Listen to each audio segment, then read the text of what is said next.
हाँ चलो प्यारे दोस्तों, सभी को नमस्कार अपनी क्लास लेने के लिए। तो आपके सामने मैं पहले भी डिस्कस कर रहा था कि मैं आपके सामने ऑनलाइन ही क्लास लेके आऊँगा कि अब मेरे पास में माइक, मोबाइल और की वजह से कैमरा की भी व्यवस्था हो गई है, सभी की व्यवस्था है मेरे पास में। अब आपके व्यवस्थित रूप से मैं ऑनलाइन क्लासें लेके आऊँगा। तो ऑनलाइन क्लासों में यदि आपको मैं कि सभी टॉपिकों के बारे में डिस्कस करूंगा और जैसे कि मैं कौन कौन सी क्लासें पढ़ाऊंगा। और अभी मैं ये कह रहा हूँ कि जैसे ही मेरी अब ऑफलाइन क्लासें स्टार्ट हो चुकी है तो उसके बारे में यदि आपको संपर्क करना होता है जहाँ पर मैं पढ़ाता हूँ तो आप मेरे सामने ऑफलाइन क्लासें भी ले सकते हो। यदि आप ऑफलाइन क्लासें लेते हो और या ऑनलाइन लेते हो, दोनों क्लासें ले सकते हो आपको। जैसे कि अब आपको मैं बताऊँगा कि भाई मेरी संस्था का नाम जो रहेगा, मेरी संस्था जो आपको YouTube क्लास पर वही YouTube पर सर्च करना होगा तो आपको सैनिक कोचिंग क्लासेज के नाम से यदि आप सर्च करते हो तो आपको, या मेरे नाम वेद प्रकाश सैनी से नाम से सर्च करते हो तो मेरी क्लास आ जाएगी, उस पर आप सर्च कर सकते हो। लेकिन आज मैं आपके सामने एक न्यू टॉपिक के साथ में आपके साथ एक फ्रेश टॉपिक पूर्ण रूप से समझाने के लिए, यदि पूर्ण रूप समझ में आएगा आपको 100% कि उस टॉपिक में क्या है, क्या दिखाना है और क्यों यूज किया गया, कि उसका दैनिक जीवन में क्या काम है, तो उसके बारे में दिखाऊंगा मैं। तो अभी आपके सामने मैं क्लास स्टार्ट करता हूं और बाकी की बातें अपन जो क्लास है कि शेड्यूल है उनको बाद में डिस्कस करेंगे। तो आज मैं आपके सामने क्लास लेके आया हूं जो उस क्लास के बारे में अपन डिस्कस करेंगे कि आज मेरी क्लास रहेगी त्रिकोण।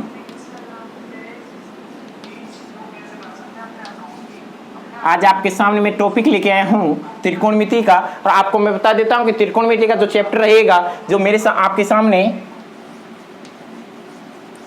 क्लास 10th का टॉपिक लेके आऊँगा मैं।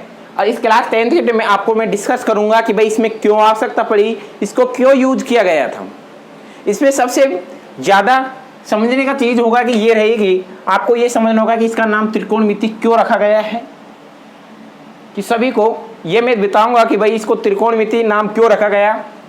इसमें इस त्रि का मतलब होता है कि त्रिभुज। त्रिभुज। कोण का मतलब होता है कि कोण। मिति का मतलब होता है कि मापन। मापन को अध्ययन भी कह सकते हैं। इसमें कोई दिक्कत नहीं रहेगी आपको।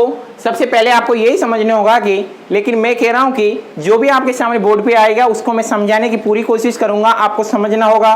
और मैं रट्टा लगाने के लिए कभी भी नहीं बोलूंगा कि आपको रट्टा लगाना होगा। तो आपके सामने मैं जो टॉपिक के बारे में बात कर रहा था त्रिकोणमिति। त्रिकोणमिति का आज के बाद में यदि कोई आपसे पूछता है कि त्रिकोणमिति का अर्थ क्या है, मतलब क्या है, तो आपको बताना होगा कि त्रिभुज के कोण का मापन या अध्ययन किया जाता है। तो इसके साथ में यदि आप कोण का भी मापन करते हो तो त्रिभुज में आपको भुजा का भी मापन करना होगा इसको। लेकिन मैं कह रहा हूं कि इसमें भुजा और कोण के साथ में इनका ही ज्ञान ज्ञात किया जाएगा, कि इनका ही आपको अध्ययन किया जाएगा, इनका मापन किया जाएगा। तो इनका मापन किया जाएगा तो इसीलिए इसको त्रिकोणमिति कहेंगे। यदि आपको त्रिकोणमिति का आज के बाद में यदि कोई कोचिंग या स्कूल या संस्था में यदि पूछते हैं कि त्रिकोणमिति का मतलब क्या है, अर्थ क्या है, तो आपको सभी को बताना होगा। जैसे अब मैं आपके सामने आपकी जो क्लासें हैं उसके बारे में, यदि आपकी जो एग्जाम में क्वेश्चन आएंगे वहाँ से स्टार्ट करते हैं अपन। ये तो आपको बेसिक थी तो आपको सिखाया, तो आगे आप स्टार्ट करते हैं। तो भाई अपन को त्रिकोणमिति में 6 फलन रहेंगे। जो उस 6 फलनों को आपको याद करना होगा कि उनमें क्या है, उनको कैसे याद करना होगा, उनको कैसे सीखना होगा। यदि वो याद हो जाते हैं आपको, फिर उसके बाद में आगे बात करते हैं कि लेकिन 6 फलन क्या है। 6 ये रहेंगे, sine theta, cos theta, tan theta, cot theta, sec theta और कोसेक थीटा। यदि आपको ये याद हो जाता है तो इनके बारे में आपसे डिस्कस करेंगे कि भाई ये क्या है। यदि आपको ये याद होता है तो इनके अलावा आपके इसी त्रिकोणमिति में और वर्ड यूज ही नहीं आएगा। यदि त्रिकोणमिति की ये मान सकते हो कि आप गिनती है ये।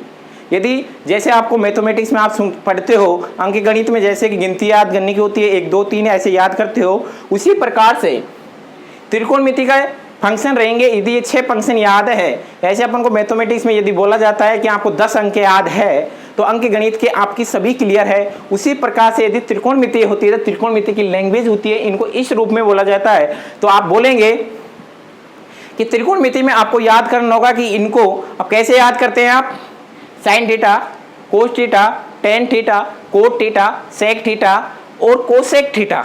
यदि आपको याद हो जाता है तो इसके बारे में आपको ज़्यादा रट्टा लगाने की आवश्यकता नहीं होगी कि आपको जैसे अपनी क्लासेज स्टार्ट हो चलती चलेगी ये अपने आप याद हो जाएंगी। इसे ज़्यादा किसी को मेहनत करने की आवश्यकता नहीं होगी। जैसे कि किसी कोई बोलता है कि सर ये न्यू टॉपिक है, हमको डर लग रहा है, मैं किसी को कह रहा हूँ कि डरने की कोई आवश्यकता नहीं है कि मैं आपको इस टॉपिक से एक नंबर तो क्या पॉइंट एक नंबर नहीं कटने दूंगा, पूरे नंबर दिलाने की गारंटी मेरी रहेगी। यदि आप मेरे हिसाब से पढ़ते हो तो आपको ये भी बताते हैं कि जैसे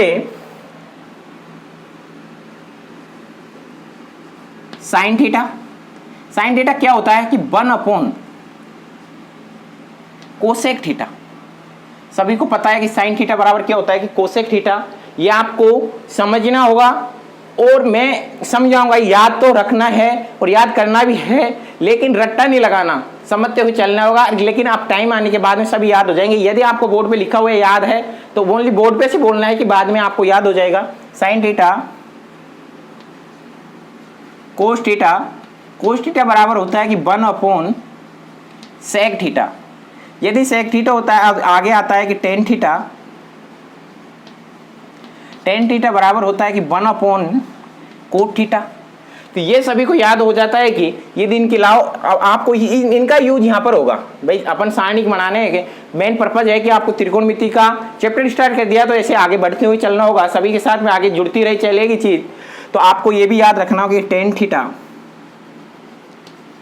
बराबर होता है कि साइन थीटा बटे कोस थीटा। यदि आपसे कोट का पूछता है तो कोट का कह सकते हो कि कोट का क्या रहेगा, कोस बटे साइन थीटा। यदि ऐसे ही आपको याद हो जाता है तो कोई दिक्कत नहीं रहेगी। अब लेकिन मैं सारणी के बारे में कहता हूँ कि यदि आपको एक टेबल में एक लाइन याद करनी होती है तो कर सकते हो, नहीं करनी हो वो भी आप बता सकते हो कि उसको भी अपन लिख सकते हैं। जैसे कि सभी टीचर बोलते हैं कि एग्जाम में जाकर सारणिक बनानी होगी, मैं नहीं कहता कि एग्जाम में बनाने की आवश्यकता पड़ेगी किसी को भी, मैं यहीं मेरी क्लास में याद करवा दूंगा, सभी को समझा दूंगा, एक एक पढ़े स्टूडेंट को मान सब याद हो जाएंगे। तो आज मैं आपके बीच में सबसे मेन डिस्कस करूंगा सारणिक के बारे में। जो त्रिकोणमिति की सारणी सबसे इंपॉर्टेंट है, सभी टीचर बोलते हैं कि एग्जाम में जाकर बनाने की आवश्यकता होगी, सभी को जल्दी रहती है कि एग्जाम में मैं जाकर जल्दी से बैठूं, जल्दी से सारणी बनाऊं। बाकी के जबकि वो टॉपिकों के बारे में वो निकाल देता है कि मेरे को सारणी बनानी है, मैं ऐसे करके नहीं भेजूंगा क्योंकि इससे ज़्यादा क्वेश्चन आएंगे नहीं। यदि आप मानते हो कि जैसे कि इससे क्वेश्चन आएंगे 3 नंबर का क्वेश्चन आएगा ज़्यादा से ज़्यादा, तो 3 नंबर का आता है तो उसमें मान रखने की क्या आवश्यकता है भाई मान को आपको याद रख लो ना। यदि बाकी के सारणी के बारे में आपको 80 नंबर का पेपर रहेगा, ज़्यादा दबाव देके रहोगे कि आप मेरे को इस चैप्टर पर ज़्यादा दबाव है, दबाव आपके सबके पूरे 80 नंबरों पर रहेगा कि भाई 80 नंबर को अपन को कैसे पढ़ना होगा। तो आपको मैं कह रहा हूँ कि सारणी करने की याद करने की कोई आवश्यकता नहीं होगी, अपने आप याद हो जाएगी। अब इस थीटा का मतलब होता है कि कोण। तो आपको इस कोण के बारे में बताते हैं कि कोण चलता है कि शुरुआत से इसको डिग्री के रूप में लिखेंगे, इधर लिखेंगे अपन 0 डिग्री, इधर 30 डिग्री, इधर आता है कि 45 डिग्री, और इधर आता है कि 60 डिग्री, और इधर आता है 90 डिग्री। आपकी जो 10th क्लास में है यहाँ तक ही है, आगे का कोई भी नहीं है कि आगे का जैसे आप 11th क्लास में जाते हो तो वहाँ पर क्लास में आपको बताया जाएगा आगे की मान भी याद करने होते हैं, लेकिन उनके बारे में अपन डिस्कस नहीं करेंगे। आपको बता दिया कि ऐसे होता है। तो आपके बीच में अब मैं कहूँगा कि 30 का मान, 0 का मान, 30 का मान, 45 का मान और 60 का मान और 90 का मान अपन को निकालना होता है। तो सभी से बोला कि मैंने एक लाइन याद रखनी होगी। यदि वो लाइन याद नहीं रहती तो मैं कह रहा हूँ कोई दिक्कत नहीं है, आपको एक लाइन को भी याद करने की आवश्यकता नहीं होगी, आपको उसको समझने की आवश्यकता होगी। तो समझना कैसे होगा भाई, अपन ऐसे कहेंगे कि अपन गिनती लिखेंगे, 4 तक की गिनती आएगी, जैसे कि 0 1 2 3 और 4। आपसे बोल दिया मैंने कि सभी को गिनतियाँ लिखनी है, जैसे गिनतियाँ लिख लेते हो आप, तो आपको ये लिखना होगा कि इसमें 4 का भाग देना है सभी में। भाई 4 का भाग दे देते हो, दे दिया सभी ने। यदि अपन 4 का भाग दे देते हैं तो इसका सभी को अंडर रूट निकाल लेना है। ये अंडर रूट, इसका भी अंडर रूट और इसका भी अंडर रूट। अब मैं अंडर रूट के बारे में आपसे अलग से डिस्कस करूंगा कि वर्ग क्या होता है, वर्ग मूल क्या होता है, घन क्या होता है और घन मूल क्या होता है, आपको मैं अलग से बताऊंगा। पहले इसको समझना होगा आपको। यदि आपको ये समझ में आ रहा है तो फिर आगे दिखा देंगे। तो आपको ये इतना हो गया। यदि अपन को 0/4 करना होता है तो किसी भी संख्या में, मतलब 0 में किसी भी संख्या का भाग देंगे तो उसका मान आपको सदैव 0 ज्ञात करना हो, 0 ही होता है, ये याद होना चाहिए। और सभी को, ये भी कोई भी टीचर आपसे पूछता है कि 0/1 इसका मान क्या होगा, तो सभी का आंसर आना चाहिए कि भाई 0 होता है। लेकिन मैं आपको साइड में 3 कंडीशन रहेगी, तीनों कंडीशन मैं आपको अलग से बताऊंगा। लेकिन पहले इस टेबल को कर लेते हैं कि 1/4, 1/4 का अंडर रूट होता है, 4 का अंडर रूट होता है कि 2, तो इसका मान आ जाता है कि 1/2। ठीक है, जैसे ये है, इस 2 से 2 बार कट जाएगा भाई, इधर 1 बार कटेगा, इधर कट जाता है 2 आ जाता है, तो ये क्या आ जाता है कि 1 का 1/√2। ठीक है, तो ये इतना आ जाता है। अब इसमें कटता नहीं है तो ये 2 का अंडर, भाई 4 का अंडर रूट क्या होता है कि 2 होता है, तो इधर ये हो जाता है कि अंडर रूट 3/2। ठीक है, और 4 से 4 कट जाता है, 1 का अंडर रूट 1 होता है। तो आपसे मैंने सभी से बोला था कि यदि आपको एक लाइन याद हो जाती है ये तो बहुत अच्छा है, और ये भी याद नहीं होती तो भी अच्छा है, दोनों में है। आपको मैंने बनाना सिखा दिया कि मैं नहीं कहूँगा कि लेकिन एग्जाम में जाके बनाना होगा, आपको याद तो यही करना होगा, और मैं करवा दूंगा और आप सीख भी जाओगे खुद। मैं नहीं कहता कि आपको याद करने की आवश्यकता होगी, यदि आपको इतना ये आ जाता है तो कोई दिक्कत नहीं रहेगी।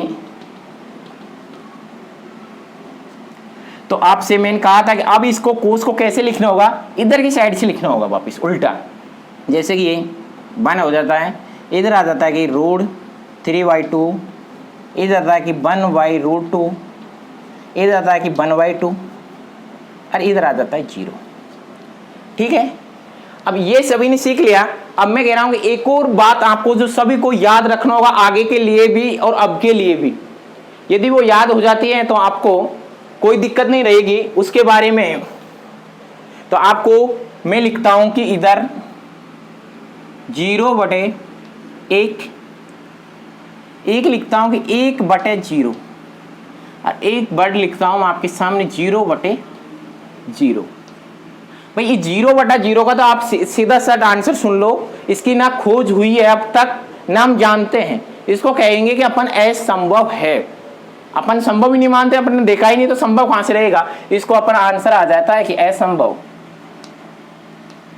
इसका तो आपको आंसर सीधा सट देना होगा कि असंभव है। यदि इनके बारे में डिस्कस करना होता है कि किसी भी संख्या में, नहीं किसी भी, मतलब 0 में किसी भी संख्या का भाग देते हैं, भाई 0 में किसी भी संख्या का भाग देते हैं तो उसका मान 0 ही आता है।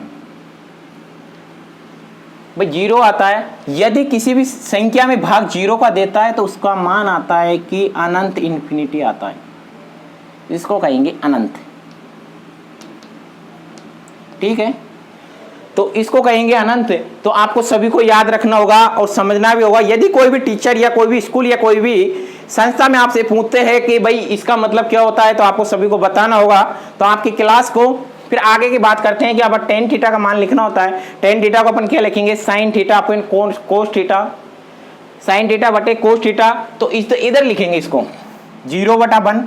तो सभी को मान को आपको बताना होगा कि भाई आप जैसे वहां बैठे हुए हैं तो आपको बताना होगा कि 0/1 क्या होता है, 0 होता है। अब इसके बटा ये करेंगे, भाई सभी को बटा में करना आना चाहिए। इनको कैसे हल करते मैं अलग से बता दूंगा बाद में। यदि किसी के बटा होता है, जैसे कि मैंने आपसे बोला था अभी 1/2 बटे √3/2 ये है। तो इसको ऐसे होता है कि पास वाला पास में मल्टीप्लाई हो जाता है, दूर वाला दूर के साथ मल्टीप्लाई होता था। इधर लिख सकते हैं कि 1 × 2, इधर होता था कि 2 × √3। इस 2 से 2 कट जाता है तो इसका मान क्या आ जाता है 1/√3। इसका मान आ जाता है 1/√3। तो ये कैसे आया, इसको आपको अलग से आपको ज़्यादा उसमें दिखाना होगा तो आपको अलग से क्लास में बताएंगे कि भाई उल्टा कैसे, इसको भाग कैसे देते हैं, दो भिन्नों का आपस में भाग कैसे होगा वो दिखा देंगे। अब आपका इसका मान आ गया था कि 1/√3। फिर आगे आता है कि इसके बटा में इसको लिखना होगा तो आपस में कट जाएगा, इसका मान आ जाता है कि 1। अब इसको लिखना होगा, इससे 2 से 2 कट जाता है तो इसका मान आ जाता है कि √3। अब जैसे आपको अब समझ में आ गया होगा कि 1/0, 1/0 का मान क्या है भाई 1/0 का मान ये दिया, ये आपको कहना होगा कि सर इसका मान अनंत आएगा। अब इसका कोट का मान क्या होता है कि इसके बटा ये लिखना होगा या इसको इसके उल्टी साइड से लिखना होगा, आपको जैसे चाहे वैसे कर सकते हो। अब मैं कह रहा हूँ इसको उल्टी साइड से लिख लेना होगा। पहले तो अनंत आ जाता है, फिर √3 आ जाता है, 1 आ जाता है, फिर आ जाता है 1/√3 आ जाता है और 0 आ जाता है। इतना सभी को समझ में आ गया, ठीक है। अब इधर साइन थीटा आ जाता है और इधर आता है कि सेक थीटा का मान लिखना होगा। तो सेक थीटा किसका उल्टा होता है, ये देखा होगा कि आपने सेक थीटा कोस का उल्टा था, तो इस सारणी का जो मान है उसको उल्टे रूप में लिखना होगा। 1 का उल्टा 1, इसका उल्टा 2/√3, इसका उल्टा 1 को नीचे लिखते नहीं है, रेख का 1 सबके नीचे ही है, यदि 1 हाई भी लगाते हो कोई प्रभाव नहीं पड़ेगा। तो मैं कह रहा हूँ कि इसका आता है कि मान √2 आता है, फिर इसका आता है कि 2 आता है और इसका मान आता है कि 0 का उल्टा, भाई 0 का उल्टा क्या होगा 1/0। तो 1/0 का मान क्या है अपने पास अनंत, तो 1/0, तो इसका मान क्या होगा अनंत। अब यदि कोसेक लिखते हो तो अपन को साइन का उल्टा कर लेना है इसका, यदि साइन का उल्टा करते हो वो भी ठीक है, वही मान आएगा। और इसको वापिस विपरीत क्रम में उल्टा वापिस इधर साइड से लिखते हो उसमें भी वही मान आएगा। कोई सा कर सकते हो, अपन उल्टे क्रम से लिखते हैं, इधर से इधर अनंत आ जाता है, इधर 2 आ जाता है, इधर √2 आ जाता है, इधर आ जाता है कि √2/√3 और इधर आ जाता है 1। तो प्यारे दोस्तों, आपसे मैं कह रहा था कि सारणी बनाने में कोई दिक्कत नहीं रहेगी। आज मैं कह रहा हूँ कि इस सारणी को याद करना भी कोई आवश्यकता नहीं रहेगी कि आपकी जो लास्ट की क्लास जब होगी तो सारणी के प्रत्येक मान आपको याद रहेगा। तो आपसे सभी से निवेदन है कि इस सारणी को आप बना लो। यदि ये बन जाती है आपकी सारणी तो आपको याद होती है या नहीं होती है उसके बारे में डिस्कस बाद में करेंगे, और सभी को बनाना होगा ये सारणी और सभी को समझ में आना चाहिए। यदि आपको याद होती है तो उसके बारे में नहीं कहूँगा मैं, और आपको लेकिन ये कहूँगा कि इस समझ में आई नहीं आई बनाना, ओनली बनाना सीखना है, याद करना किसी को भी नहीं है, रट्टा नहीं लगाना, बस समझते हुए चलना है कि सब अपने आप याद हो जाएंगे। तो आपको ये सारणी याद हुई और ये उल्टा सुल्टे सभी याद करना होगा। और ये ज़्यादा इंपॉर्टेंट है कि 0/1 है और यह 1/0 है, यह 0/0 है। तो ये सभी को याद होना चाहिए कि कोई भी टीचर जाता है एग्जाम में पूछता है तो इनके बारे में ज़्यादा डिस्कस करता है, क्योंकि क्या पढ़ाया कि या नहीं पढ़ाया। मैं मेरे को पता नहीं कि आपके जो टीचर आ रहे हैं या पढ़ा रहे हैं जैसे मैथ, उन्होंने पढ़ाया कि नहीं पढ़ाया।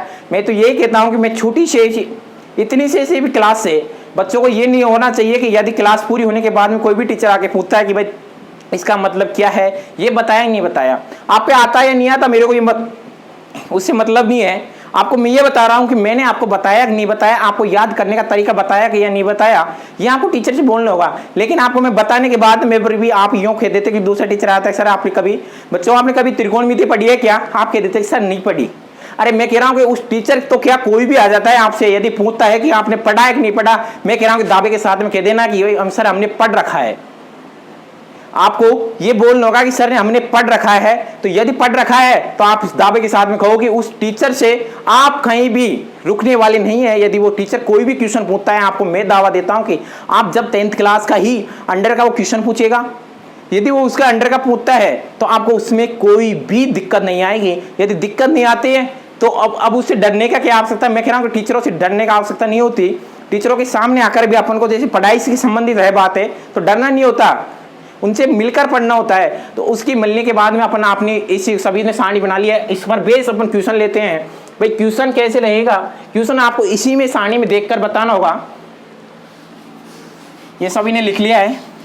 तो इस लिखने के बाद में मैं कह रहा हूँ कि यदि आगे, अब आपको बहुत सिंपल सवाल आएंगे, इसमें कोई दिक्कत नहीं रहेगी। आपको फर्स्ट एग्जांपल मैं मेरी तरफ से खुद लूंगा कि इस एग्जांपल में आपको मैं देता हूं कि sine 60 degree plus cos 60 degree, सभी को हल करना होगा। कैसे हल करना होगा वो सीख लेते हैं। अब पहले ये आता है कि किसी को भाई इसमें से मान ढूंढने में दिक्कत हो रही है, वो भी सिखा देंगे अपन, लेकिन सीखने के बाद में हल करना सभी को आसान भाई होना चाहिए।